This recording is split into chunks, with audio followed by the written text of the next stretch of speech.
Glad to have you back. If you have just joined us, yeah, in for 1 hour review of the newspaper review here on the Daybreak Show, coming to you live from our studios in Nigeria's capital of Abuja. A variety of stories make it to the front page of the papers today, but here's our sister publication, and we have with us to review the papers this morning Dr. Yobosa Nwanjeren, who is the editor of the nation's capital this day, and he's also the General Secretary of Nigerian Guild of Editors. Thank you so much, sir, for joining us this morning on the show. So this day, your paper and our sister publication is leading this morning with the politics of Rivers. And defending democracy and constitution in Rivers, Fubara declares, and you have riders to that story, swears in 23 caretaker chairmen amid crisis, declares they can operate from anywhere, says action against sit-tight mentality, orders audits of council accounts, concerned elders caution as situation worsens, APC PDP trade tackles over emergency declaration, commissioner faults claims, IG decries crisis, calls for investigation. But there are other stories on the front page. Let's quickly run through them. In the yellow window this morning, we have Buhari condoles Bukola Mimisola on passing of their mother, Morenike. We also have a condolence message from President Bola Tinubu as well. In the black strip, the Police Service Commission is speaking to President Bola Tinubu. They are telling him that the Inspector General of Police, Egbetokun, is peddling falsehood on police recruitment, and they are asking him to sack Egbetokun. Above the masthead, Adeniyi, the customs boss, says the customs has generated 4.49 trillion naira in 12 months. Says service confiscated 2.93 million liters of small good petrol, rice, grains worth 4.4 billion naira, among others. Pays tribute to officers who paid supreme price in line of duty. Plans special window to quicken clearance of health products. And finally, setback for Nigeria's plan to raise oil output as IHO shuts Nembe field after leak. Dr. Nwanjeren, where should we start? The Rivers politics. The action by the governor yesterday, what did you make of it? Yeah, so I'm sure the governor is referring to the ongoing crisis in the Rivers State between the faction of the former governor, I'm talking of the Minister of FCT, Yohnson Wike, and the governor. So he's saying that as the governor of the state, he has a duty to defend democracy and also to maintain law and order. Of course, you know the crisis. An attempt by some local government chairmen, to extend their power through the State House of Assembly. You see, the truth of the matter is that in any democracy, there will always be contestation from power. But if you are doing that, you must do it within the context of the law, Of course, you remember some months back, the State House of Assembly members who are loyal to the former governor, amended the local government, amended the constitution, which to some legal-minded people, amount to, political rascalities. Because whether we like it or not, for you to be able to amend the section of any constitution, and that is the responsibility of the two-thirds of the State House of Assembly across the country, including the National Assembly. I'm talking of the House of the Reps and the Senate. So the State House of Assembly has no mandate whatsoever to amend the constitution, not to talk of extending the tenure of the local government chairman. I think that is the genesis of the crisis. So when the tenure of the local government chairman were coming to an end, 3 years, and the governor of the state said, look, prepare your handover note and leave so that we can conduct a fresh elections. Of course, because of the constitution for power between Wike and the governor, the local government refused. And just about a few days ago, some group of people went there, to chase them out of the secretariat. So, and that is the crisis. But the point I'm making is that the political forces in Rivers State should be very careful. They don't want to, plunge that state into a serious crisis. Because whether we like it or not, Rivers State is very strategic to the economy, to the political system of this country. So the leaders must do everything possible to avoid breakdown of law and order. It's really interesting to know from what you said that the constitutional action by the Wike faction is a nullity. I mean, the courts actually said they should return to status quo, which is before that amendment. Yeah. But then now we have APC and PDP trading tackles over emergency. Emergency, of course, APC is asking that there should be a sort of emergency declared in the state. What do you make of that? Is it, what do you call it, playing politics? What do you call that? I think the press conference yesterday by the APC people in Rivers State, for me, is just a mere politics, mere rhetorics. Because before you declare any state of emergency, the constitution is very clear. The conditions under which you must declare a state of emergency. It means that the state, or the government in that state, will no longer be able to govern very well because as a result of the crisis there. But the mere fact that there is a crisis, there's a protest between some group of people, or maybe in the process, one or two persons, got killed in the process, it's not enough to declare a state of emergency. It's like, for example, now maybe if there's a crisis, if there's a riot in FCT now, maybe during the riot, one person died. You say, oh, that is a ground for you to declare a state of emergencies. I think the APC chairman in that Rivers is just playing politics. There's nothing on ground to warrant the state of emergency. And the fact that APC is a ruling party is not enough for them to want to capitalize on that, to seize power in Rivers State. It will amount to anarchy. I don't think any responsible government will ever contemplate that. I was just about to ask that because something that's particularly troubling is now the involvement of youth, mobilization of youth. They're coming out and they're saying, look, we're defenders of democracy. They're taking measures into their own hands. They're barricading, they're demonstrating, and this is teetering now on the edge of chaos, like you've said. And although you're saying well, not just, it's alive, one person is dead, a police officer, this now puts the police, who are involved as well, on a tightrope on how to balance the situation and secure the state without actually being pawns in this struggle of old guard and new guard. What do you think of that? You see, I think the police and other security agencies in that state were not proactive enough. Because whether we like it or not, about 2 weeks ago, a week ago, one could predict what was going to happen, especially when the tenure of the local government was coming to an end. And I'm sure you watch a trending video where, for example, the local government chairman of, the former local government chairman of Ikwere local government, where Wicked is from, was boasting in a video. Let me quote him. He was even saying, look, if they burn you well, come to this local government, then we'll deal with you. For me, that was a very provocative statement. You can't go on air or on social media and be threatening the chief security officer of that state. I'm talking of the governor. And you expect people not to react. If the security agencies were proactive enough, I think they would have been able to find a way to caution those people who were threatening governance and all that. So as a governor of that state, he's the chief security officer of that state, whether we like it or not.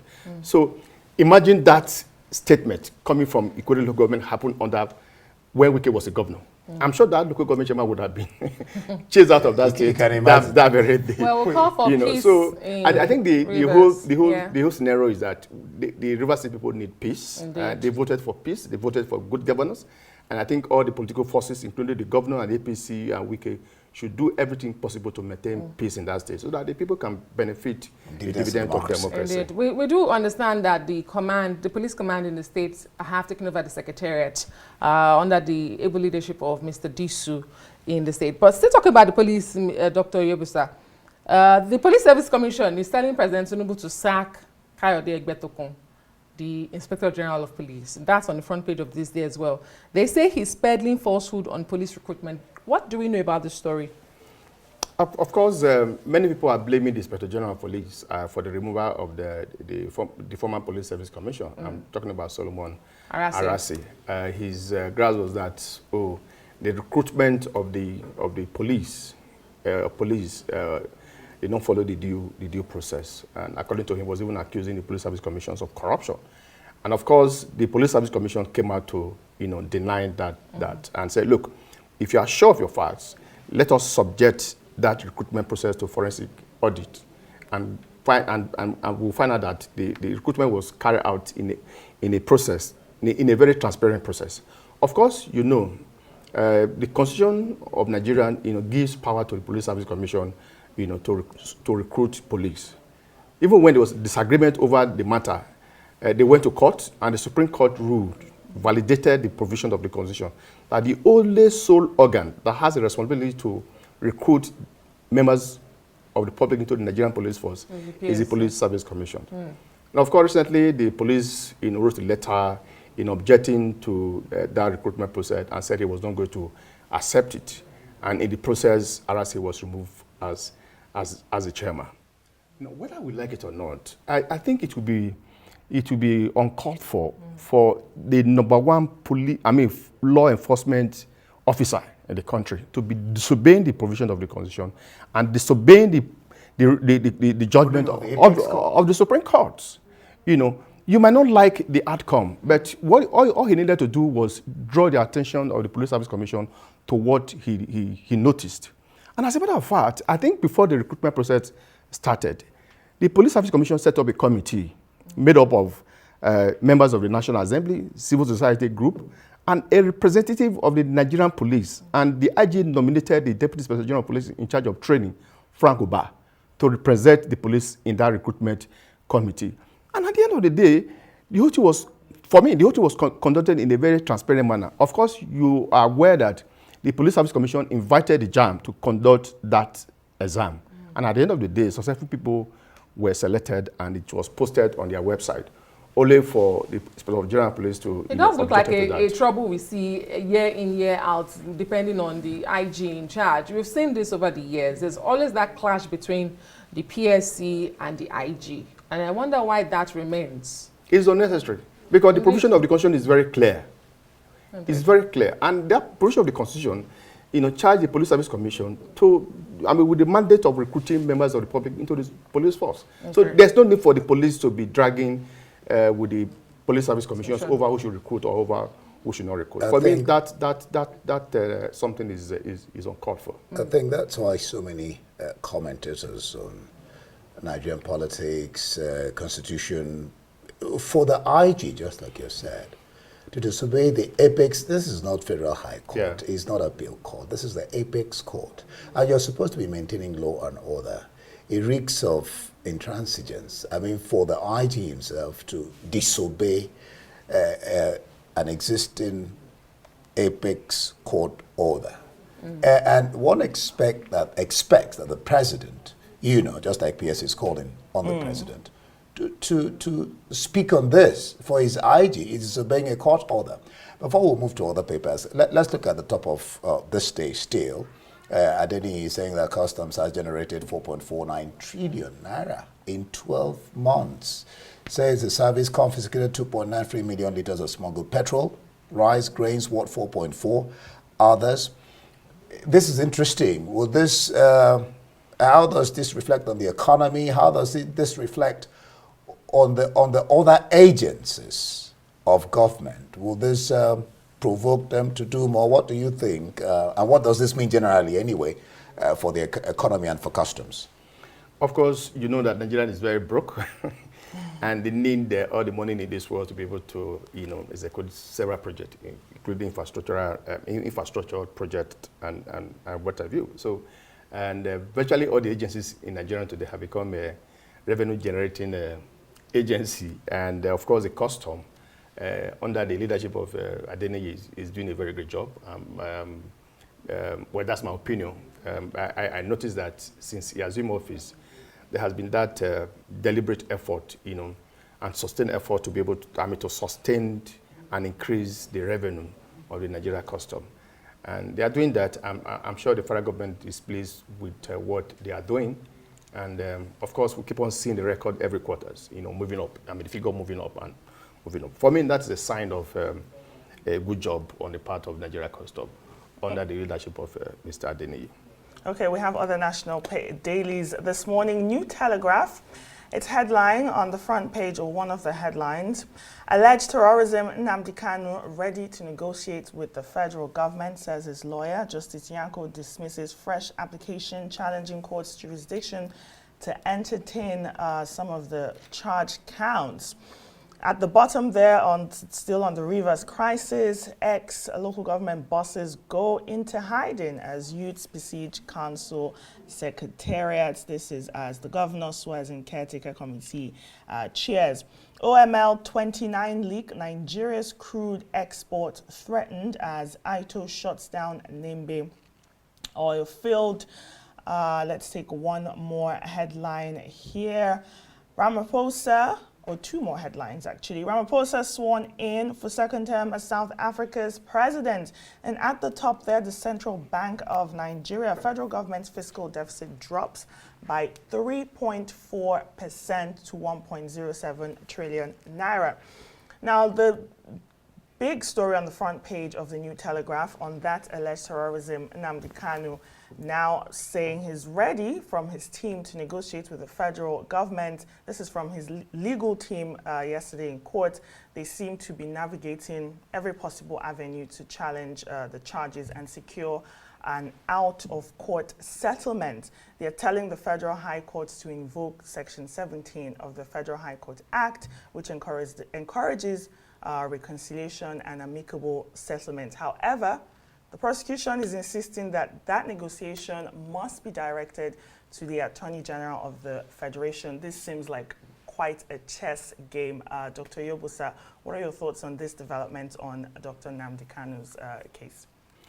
Well, of course, you are aware that this man has been dragging. It's been dragging for a very long time, and from the look of things, it appears the security agencies and the federal government are not ready for due prosecution of this matter. They keep on dragging, they keep on adjourning the matter, or in an attempt to keep the man in the prison custody.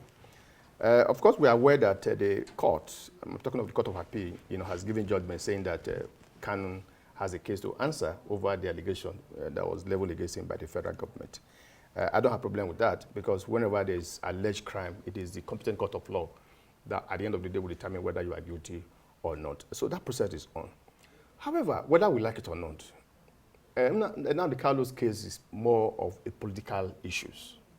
And his detention in the last few years, has created some form of insecurity in the Southeast. And it's also creating unnecessary political tension in that zone. And so much so that the people in that zone, hardly see anything good in what the people in Abuja are doing. So if the federal government is sincere in dousing the political tension in the Southeast, I think there should be an attempt by the federal government to resolve the matter politically.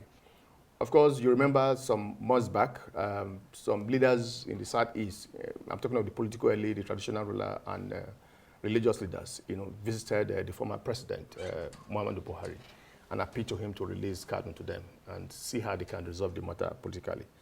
Of course, Buhari insisted that it is only the competent court of law that will determine the fate of Nnamdi Kanu. Like he said, he's ready to dialogue with the federal government. I think in an attempt to find a political solution to it, I think they should sit down with Kanu and set a condition under which he must be released. Of course, the Attorney General has the power to do that. He can enter into non-prosecute and say, okay, henceforth we don't have a case against Nnamdi Kanu. I'm sure the court will not hesitate to release him from his detention. The point I'm making is that there must be a deliberate attempt by the federal government to find a political solution to these things, because it's not helping anybody. It's not helping the entire Southeast. It's not helping the federal government. The Southeast is noted for business. And imagine every Monday you declare a public holiday in the entire Southeast. Imagine how much... It's not a public holiday, it's a forced holiday. Forced holiday. Well, for them, it doesn't go a public holiday. Yeah, it's a forced holiday, like you said. Do you know how much they are losing almost on a weekly basis? And apart from every Monday, anytime Nnamdi Kanu is being charged to court or is appearing in court, there's also a forced holiday. And the people in the Southeast are losing billions of naira almost on a monthly basis. And it's also helping the economy of the entire country. So I think we should find a way to resolve that matter amicably. Indeed. Fingers crossed as the matter continues in court today. We'll bring you details of that story here on the Rise News channel. Let's quickly flip to the Vanguard this morning. And it's leading with the minimum wage talks. Why governors, others are foot dragging. A couple of riders to this story. May retrenched workers need bailouts to pay. There's another rider there that talks about Senator Wadada begging President Tinubu to approve 150,000 naira. He says lawmakers are willing to make sacrifices. The leading photograph on the front page of the Vanguard this morning is that of President Tinubu at Ramaphosa's inauguration in South Africa. The two gentlemen exchanging pleasantries. We also have in sight there President Salma Hassan of Tanzania. The female president of Tanzania there. Dr. Yobusa, minimum wage. Why the governors, others are foot dragging? Senator Wadada is saying lawmakers are willing to make sacrifices, and he thinks that 150,000 naira is appropriate. What do you think? I also share that view too. I think, I'm sure the Nigerian living workers will be asking for salary increase if there's the policies of federal government is good and has a way of reducing the cost of living and all that. In a situation where you buy a bag of rice for almost about 82,000 naira, yes, and the minimum wage they are proposing is about 62,000 naira, how do you explain that? How do you expect the workers to take care of their family, to pay transport to their offices almost on a daily basis, and pay school fees and all that? House rent, medical bills and what have you. So, for me, the 62,000 naira that the federal government, the state government, and the private sectors are suggesting, for me, is unreasonable. You can't even explain that. And the good thing, what the federal government needs to do is to do everything possible to reduce the cost of living. Once you do that, and the members of the public have a purchasing power, they will not be complaining about increase in wages. But as we speak today, 62,000 naira is not a living wage. It's not a living wage for the workers. Because the same people who are talking about, we can't pay 62,000 naira, it's a group of people who spend almost about millions of nairas every month to take care of themselves and the family. And we go to the same, the workers go to the same market with them. Yes. So how do you explain that? The governors are saying that, they can't pay 62,000 naira. Meanwhile, retrenched workers. Yes. Meanwhile, every month, and most of the governors collect as much as about 800 million naira as security vote.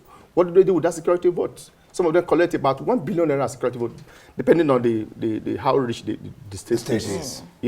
So there's no way they can convince members of the public or the workers that they cannot pay that 62,000 naira. They can't convince that.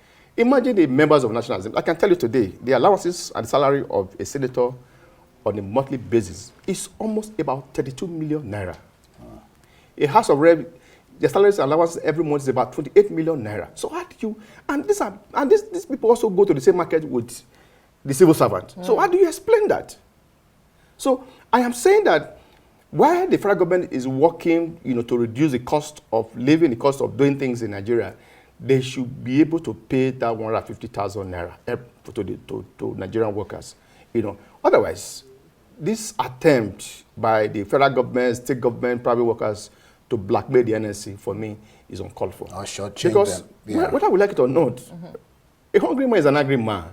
There's a level you can push them. If you push them to the wall, they will fight back. And once they fight back, you cannot imagine the outcome of that action.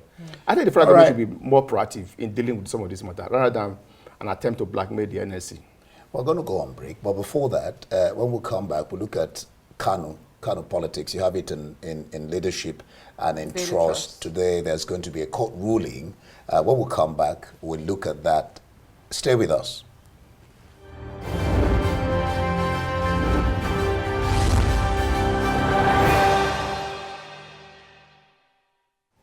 We're glad to have you back. It's 7:32 a.m. We're still on the paper review this morning with Iyabo sir, editor this day, Abuja. We talked about Onizikam, repealed emirate law. Onizikam in Kano as court rules today. APC and MPP on war path of the Kwankwaso's allegations. Don't throw away Kano. Don't throw Kano into anarchy. Daily Trust also has the story. Sanusi Bayero, no fate today. What do you think, or what's your sense of what's playing out over the tussle between the, I don't want to say deposed Emir and the one that has been reinstalled, which was earlier deposed Sanusi and Bayero? 14th and 15th Emir. Well, the matter is before the court. I'm sure the Court of Appeal will rule today over the matter. But I've listened to legal-minded people, and their view is that the administration of the traditional institutions in every state is the responsibilities of the state government, and how they do it, is left for them. Of course, the circumstances that led to the removal of the former Sanusi during Gandoje. And the man just woke up one day and asked the State House of Assembly to pass a resolution. And on the basis of that, he was removed. He wasn't just removed. He was sent to exile. And I think the Nasarawa State government accepted to accept him in Nasarawa State. Then later, the former governor of Kano State, Nasir El-Rufai, intervened, and he was taken to Lagos. That was during Gandoje. So when this government came, and of course, the State House of Assembly, whether they acted under the influence of the governor is immaterial, the State House of Assembly reversed that decision in a situation where the Emir of Kano was balkanized by the former government. So when this government came, they reversed that decision through the legislative process. And on the basis of that, the governor also said, look, he was removing the Emir, and returning the Sanusi. For me, it is the responsibility of the local government and the state government, to administer the traditional institutions in every state. It's also very clear in the 1999 Constitution. Of course, the Emir was removed, went to court, pledging that his fundamental human right was abused, and so the matter is in court. Let's see whether they'll be able to prove that by virtue of his removal as the Emir, his fundamental human right was infringed upon. So let's see the outcome of that judgment. But whether we like it or not, I think in the eyes of law, the state government has the responsibility to determine who should be the traditional ruler or not in any state. Well, what's particularly interesting is not the role that we're seeing the judiciary playing in this traditional and political conflict. And like you said, today's ruling will set a precedent for how such conflicts will be navigated in the future. Let's take a look at Nigerian Tribune, if we have that paper this morning. Top headline, like other national dailies on Rivers, Fubara's men make charge of 23 councils. But the story that's interesting to me is at the bottom. I'm sure Dr. Iyobusa, you're interested in this story from Edo State. It says Edo State, Edo PDP, that's the State Working Committee of the People's Democratic Party, has expelled the former deputy governor of the state, Philip Shaibu, for alleged anti-party activities. They also suspended South-South Vice Chairman Dan Orbi, while also upholding the expulsion of the former member of House of Representatives. All this happened yesterday at the meeting. What are your thoughts on this development coming out of Edo State leading up to that election in September? I think PDP is a troubled party, ahead of the election. Of course, you have two factions in that state, and the two factions are very strong. One is led by the vice chairman South of the PDP, Dan Obi. And in that fashion, you also have the former deputy governor who was impeached. And you also have another man, Ihaman. There's also very strong political forces. I'm a political force in Edo State. And Dan Obi's faction believed that they were not properly treated by the governor of Edo State, Godwin Obaseki. Don't forget that Godwin Obaseki, at the point he was deregistered in the APC and was denied the ticket in the APC. So he ran to PDP. And these are the forces within the PDP, that gave him an opportunity to run for election, for second-term elections under the People's Democratic Party. So he came, and there was an attempt to undermine that group of members within the party. And that has been the trouble with the party. And of course, the former deputy governor Shuaibu also contested the primaries. At the end of the day, he was not certified. He went to court, and subsequently the court, validated the nomination of Asiwani Godalo, and but yet he's not satisfied with the outcome. So the matter is there. So, and if you go to Edo State now, members of PDP members loyal to Danobi, many of them are in PDP, but they are working for the candidate of APC.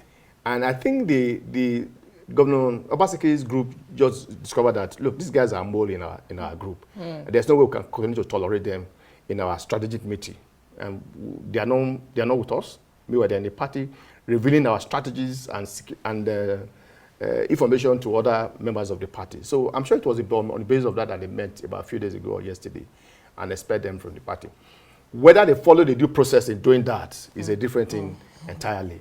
Of course, there are some members who also issued a statement yesterday that the expulsion of Ihaman, Deputy Governor, and others, they don't follow the due process, and so they also condemn it. Whether we like it or not, at the end of the day, is the National Working Committee of the party, the PDP in Abuja, that will determine whether their expulsions was follow due process or not. So. Like I said, it's all about contestation for power. But one thing that we must encourage the political elite, that when you are doing these things, doing it within the framework of the law, so that you don't, in an attempt to also gain gain some political favor, you don't undermine the fundamental human rights of others, who are also interested in politics. But let's see how it goes. But I'm sure the coming election is going to be very tough. We have 3 strong candidates. We have Asiwani Godalo, we have the former NBA president Akpata, and you also have Monday Okpebolo, the current senator representing the Edo Central in the National Assembly. And then that's APC, Labour Party, and the PDP. PDP, yeah. Oh, fingers crossed there. Let's stay with the Tribune. There's a story, you might actually miss it because it's right there at the bottom right corner. Dr. Ajare, Nigeria partners U.S. agency to send first Nigerian to space. A Nigerian is going to space. Did I hear somebody laughing? Yeah, I think this is laughable. Why? Why? Have some hope. Come on. Laughable positively or negatively? Is our priority when we are making effort to even deal with the issue of cholera, because of we don't have drinkable waters in Nigeria. And when we're dealing with the issue of, minimum wage. Yeah, but somebody said you can't. Somebody said you can't because of what you cannot do. Stop doing the what you can we query all the time. What are we doing with ourselves? What would be the benefit? What would be the benefit? What's the advantage? Maybe they'll tell us. To us as a Nigeria at this difficult period in our history. Let's look at the Citizen. Just yesterday. That Citizen South Africa. Just yesterday, Ramaphosa, I love the way he called his name, Cyril Matamera Ramaphosa. I enjoyed that particular second name, I must say.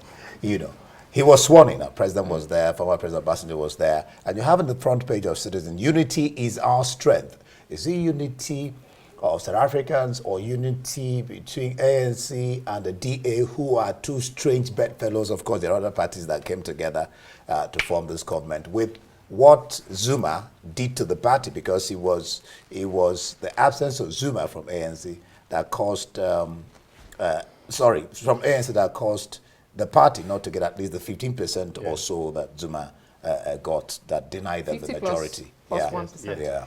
But I think ANC this time around was humbled, and for the first time in the political history of South Africa, the NSC was reduced.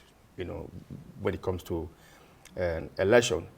First, you remember that the ANC, under the leadership of President Ramaphosa, scored less than about 40%, short of 50% to form a majority government. And so, at the end of the day, he was forced to form a government of unity, along with other political parties who contest the election, like DA, Patriotic Alliance, and other political parties. Yes. So he was forced. So he was humbled to form a government of unity. And that, for me, is the way to go. By doing that, this idea of winner takes it all. Yes, is being ruled out. And it also reduced the hostilities that would have come from opposition against the NSC. Now you have a government of unity, you have a representative of all the parties who contested that elections, and they are part of the government. And within that situation, and that's why he was saying this morning that we can't do it alone, and that we need the collective effort of all South Africans to be able to, deliver the dividend of democracy to the people of South Africa. So for me, that is a lesson that Nigerians should learn. Imagine after our election, where the APC won, whether by hook or whatever means, they won that elections, and the president was declared winner. I would have expected the president. So look, that election was very controversial. So in order to reduce the political tension in the country, let's get all members of the political party who participate in the election to form a government of national unity. By today, nobody would have been talking about one form of countries being marginalized. That's what Jonathan is proposing. Yes, that's what Jonathan is proposing. If you also look at the government of the present government in Nigeria, you find out that a whole region, I don't know whether it was deliberate, was edged out from this government. I'm talking about the Southeast. You can't see anybody, notable persons from the entire region, that is part of this government. And on the basis of that, this whole idea of marginalization that we witnessed under President Muhammadu Buhari is coming up again. And so at the end of the day, you're not going to blame them. If you have a government and you discover and you find out that virtually all the CEO, chief executive of the major parastatals and agencies in this country is from one part of the country, how do you expect other parts of the country to be happy? In other words, you are saying that you don't give a damn whether they are members of your government or not. Now, having won election as a president, you are the president of Nigeria. You're no longer the president of APC, the president of Nigeria. So your responsibility is to do everything within your power to bring everybody together, make every part of the country to feel a sense of belonging in your government. And that is the only way you can reduce political tensions in the country. But unfortunately, it is my view, it is my observation that President Bola Ahmed Tinubu is following the footsteps of the former President Muhammadu Buhari. And it is not going to help us, in any way. Well, we've seen, staying with South Africa, and you have the business day this morning, leading with the comment you made from the speech of President Ramaphosa yesterday, no party can go it alone. Yeah. And we do understand that the markets actually responded positively to this new coalition. The Rand yesterday strengthened to its best level in 11 months, while the Johannesburg Stock Exchange all-share indexed, that's the broadest measure of stock market performance, traded around record levels. So the market reviewed the re-election of Ramaphosa and the incoming government as positive. Dr. Yebosa, there have also been calls about how we run elections, how our democracy is perceived, especially in Africa. Commendations will go again to South Africa for the ability to stabilize their democracy. Yeah. At a time where we see coups in the sub-region here in Africa, beyond the politics of the zero-sum game, what are the other lessons we can learn? Some will say, why are we learning from South Africa? They've had uninterrupted democracy now for 30 years, over 3 decades. We're just celebrating 25 years. Are there possible lessons beyond this zero-sum game politics that we can learn from South Africa? The way the election in South Africa, were conducted has to do with the strong political and other strong institutions in South Africa. And that's why, at the end of the day, everybody accepted the outcome of that election. The NSC was in a position to, if they wanted to do it like the way we do it in Nigeria here, they were in a position to say, we'll do everything to make sure that we win that election by all means necessary. They had the capacity to do that. But because they have a strong institutions, that is capable of managing these political contestations. So institutions matters a lot. And apart from institutions, those people who also man those institutions also matters. Men of with credibility, people who cannot be induced, people who cannot be bought over by politicians, it also matters to also man those institutions.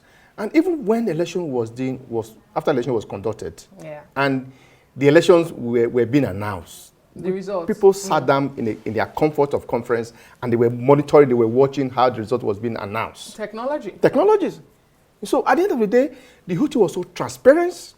So at the end of the day, nobody was able to, contest the outcome of that elections. Unlike what will happen in Nigeria. Unlike what happened in Nigeria. Jacob is still wanting to go to court to contest. Well, I'm sure it was. Jacob Zuma. Yes, I'm sure it was. That was an attempt to also negotiate power with the ANC. But the point I'm making is that we should be more transparent in the way we carry out we conduct our election in Nigeria, so that at the end of the day, like Jonathan said, the number of people that will go to court will reduced.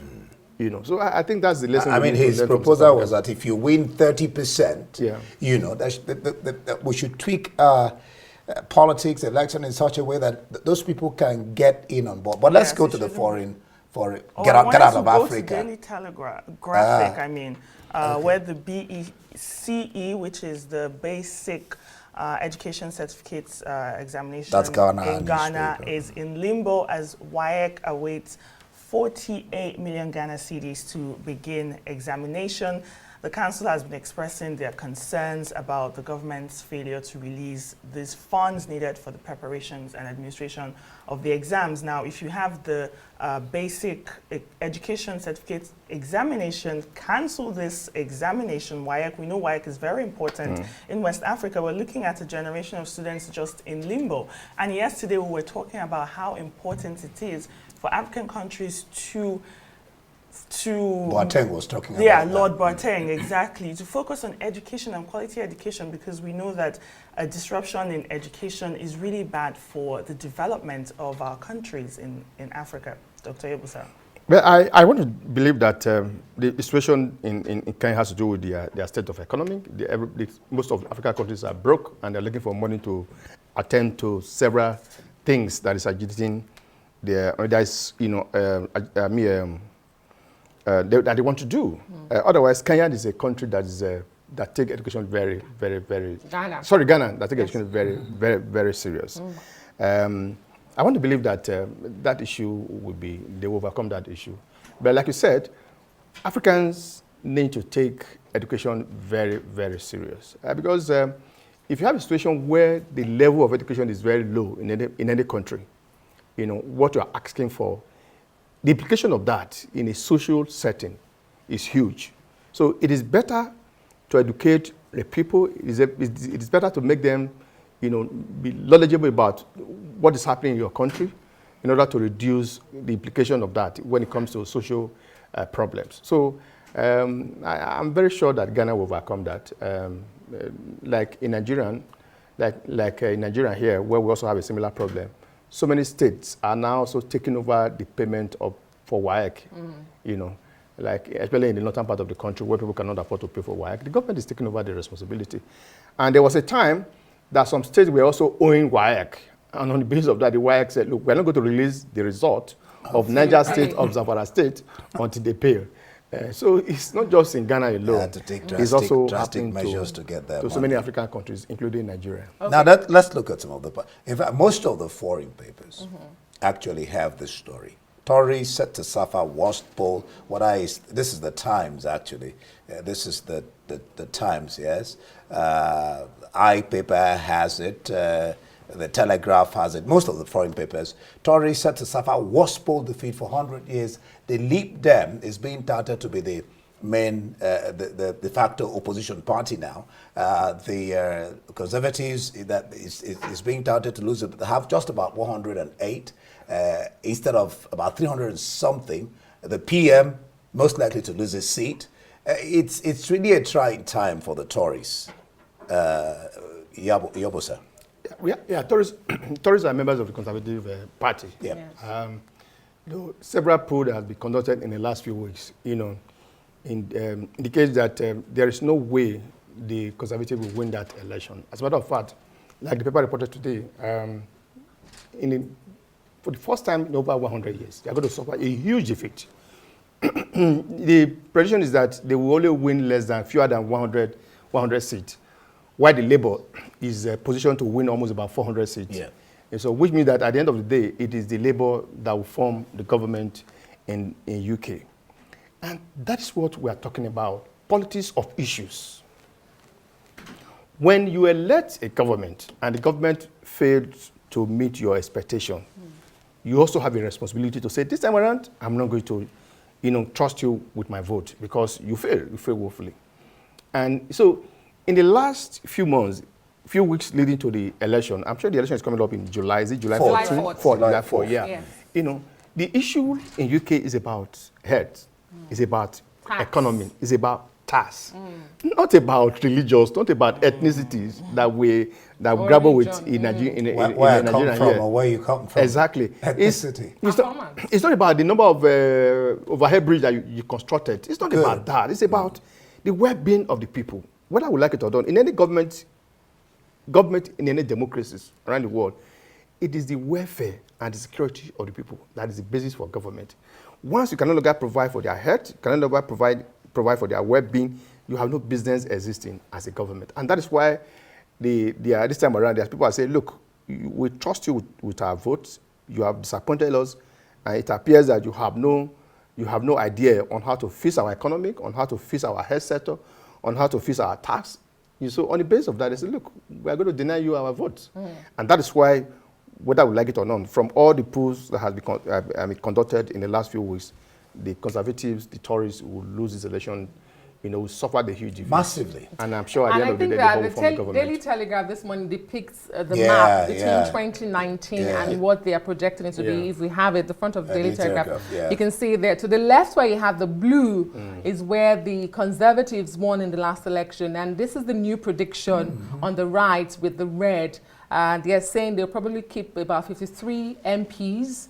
And the Labour will get over 500, in the House of Commons over 300. Dr. Yobasa, I don't imagine that you're a love expert, but here's the Daily Star this morning. The Daily Star says a study has found that single people looking for love don't want their new partners to be too attractive or too funny. Are you a love expert? Dr. That was how she started. Do you think people who are looking for love are looking for those who are funny and who are attractive? Although this is a poll carried out in the UK about those finding love, the Daily Star. Well, I'm sure if you ask Nigerians, I'm sure you get a different view. Totally different. Yes, but there are some people who are so very, they are very jealous. They believe that once they marry a beautiful girl, there will be so many. That's why, in fact, Dr. Cook, I think it was Dr. Cook who sang, "If you're in love with a beautiful woman, it's hard." Yes. Yeah, I have that music. They believe that if you have a beautiful woman, there's an attempt by people want to, engage their attentions and others. So, but I'm sure if you conduct that poll in Nigeria, you have a different answer. I like a beautiful woman. Different answer to you want to project. You want to give us an idea of what that answer of what that be. different answer is. Which side will it tilt to? What you have here, I'm selling for. Most Nigerian men like beautiful and attractive women. Oh, yeah. So okay. You can't deny that. And the eyes have it. Laughing like. I'm sure you like a beautiful woman too. Well, I think that's a fantastic place to leave it this morning, Dr. Yobusawa Jare, the editor this day, Abuja. Thank you so much for analyzing the papers with us for the last 1 hour. We do appreciate it. We'll see you next time. Thank you very much.